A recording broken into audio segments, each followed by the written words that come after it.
और अजीज साथियों, अस्सलाम वालेकुम रहमतुल्लाहि व बरकातुहू। हम अपनी जान के दुश्मन को अपनी जान कहते हैं।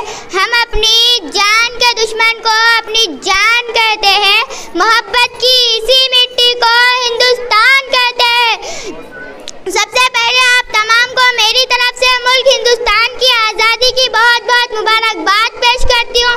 ये वही आज़ादी का दिन है जिसको हासिल करने के लिए हमारे आवाज़दार ने बहुत सी मुश्किलात और मुशाइब का सामना किया।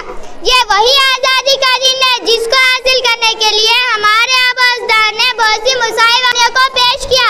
ये वही आज़ादी का दिन है जिसको हासिल करने के लिए महात्मा गांधी ने खुद को भूख से दो चार किया था।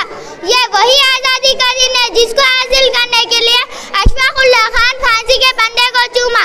जब भगत सिंह को फांसी के फंदे पर चढ़ाया गया तो भगत सिंह ने अपनी ज़बान से ये अल्फाज निकाले थे, अब भी जिसका खून न खोला वो खून नहीं पानी है।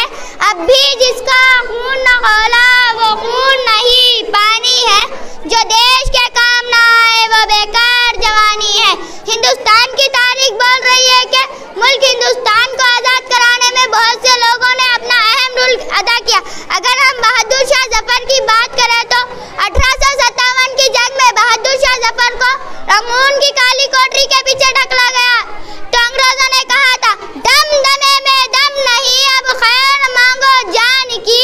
दम दमे में दम नहीं अब खैर मांगो जान की। ए जफर ठंडी हुई शमशीर हिंदुस्तान की। इसी बात पर अपनी तकरीर खत्म करती हूँ। अपनी हर सांस तेरे नाम करते हैं, अपनी हर सांस तेरे नाम करते हैं, वतन तुझे सलाम करते हैं।